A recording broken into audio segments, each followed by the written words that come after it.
Super power टकराव, होर्मुज पर युद्ध की आहट। नमस्कार, मैं हूं आपका दोस्त एस कुमार और आप देख रहे हैं जन आवाज 24 सच के साथ।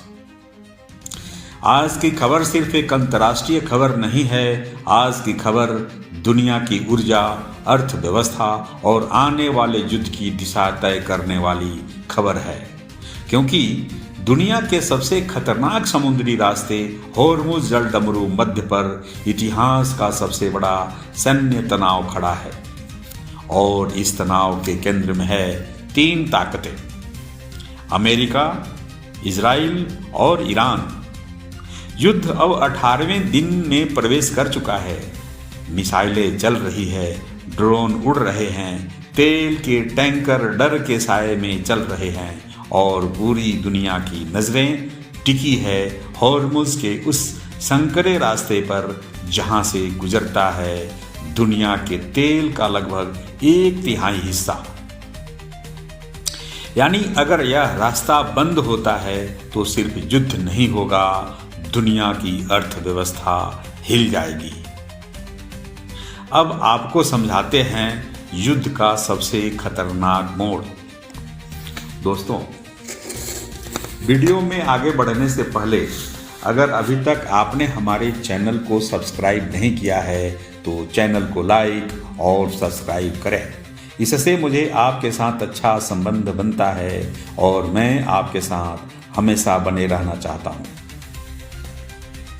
अब आपको समझाते हैं इस युद्ध का सबसे खतरनाक मोड़ क्या है। अमेरिका और इजराइल ने ईरान के कई रणनीतिक ठिकानों पर भारी हमले किए हैं। इन हमलों में शामिल है खर्ग आइसलैंड ऑयल टर्मिनल। 13-14 मार्च 2026 को अमेरिका ने खर्ग आइसलैंड पर बड़े पैमाने पर सैन्य हमले किए। यूएस सेंट्रल कमांड ने पुष्टि की कि 90 से ज़्यादा मिलिट्री टारगेट्स को निशाना बनाया गया, जैसे मिसाइल स्टोरेज, माइन स्टोरेज और naval base. IRGC military base. IRGC के कई कमांड सेंटर्स यानी मिसाइल और ड्रोन फैसिलिटीज तबाह हो चुके हैं, लेकिन ईरान जवाबी हमले तेज कर रहा है। युद्ध अब तीसरे हफ्ते में है। आईआरजीसी की क्षमता कम हुई है, लेकिन रजिस्ट्रेस जारी है। तेल की कीमतें $100 से भी ज़्यादा, पर होर्मुज में टेंशन बरकरार। दर्शकों, आईआरजीसी बेस पर हमले एस्केलेशन पर का बड़ा हिस्सा है। यह ईरान की मिलिट्री पावर को कमज़ोर करने की कोशिश है, लेकिन जवाबी अटैक्स से क्षेत्रीय युद्ध का खतरा बढ़ रहा है। परमाणु कार्यक्रम से जुड़े संवेदनशील ठिकाने यानी खर्ग आइसलैंड को समझिए और इस पर ईरान की प्रतिक्रिया क्या है।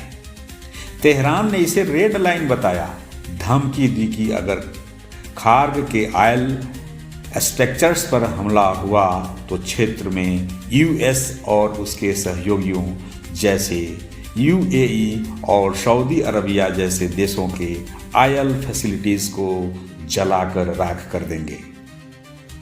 ईरान ने जवाब में गल्फ में यूएस बेस पर ड्रोन मिसाइल भी अटैक किए। दोस्तों, वर्तमान स्थिति यह है, ऑयल टर्मिनल अभी भी काम कर रहा है।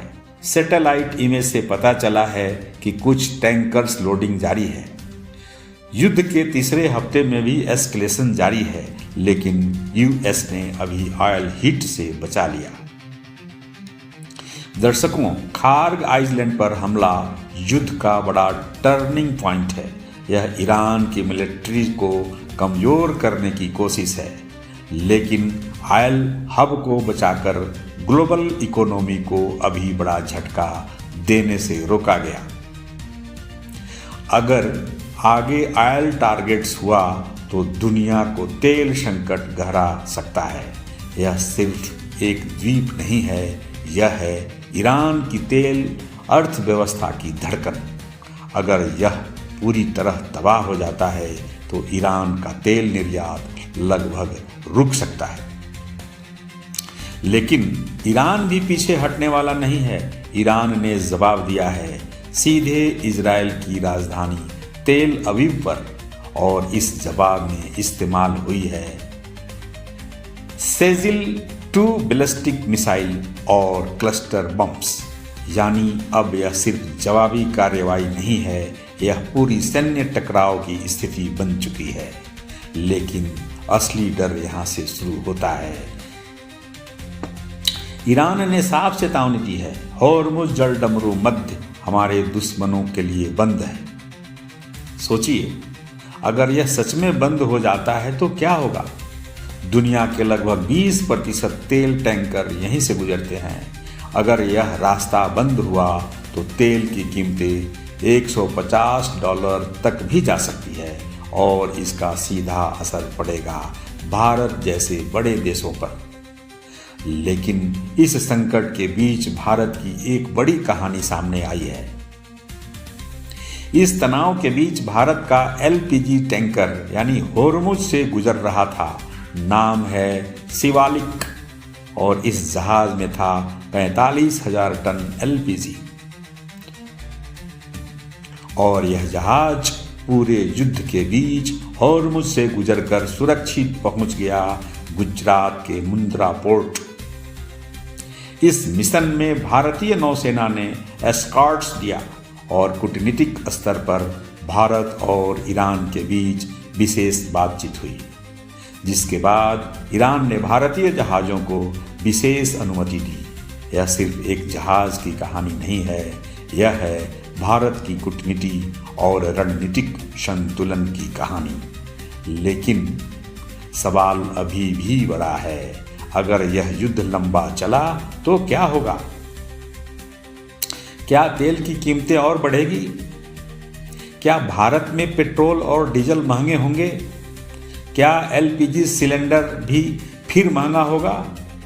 और सबसे बड़ा सवाल, क्या यह संघर्ष तीसरे विश्व युद्ध की शुरुआत बन सकता है? दोस्तों, इस प्रश्न का जवाब आप कमेंट में जरूर दीजिए। दोस्तों, मैं हूं आपका दोस्त एस कुमार, और आप देख रहे थे जन आवाज 24 सच के साथ। अगर आप चाहते हैं कि मैं आपके लिए ऐसे ही सवाल उठाता रहूं, खबरें बनाता रहूं, तो प्लीज़ हमारे चैनल को लाइक करें, सब्सक्राइब करें और बेल आइकन जरूर दबाएं। सवाल पूछते रहें, सच तक पहुंचते रहें। अगले एपिसोड में मिलते हैं इसी तरह की नई खबरों के साथ, सच के साथ। नमस्कार, जय हिंद और जय भारत।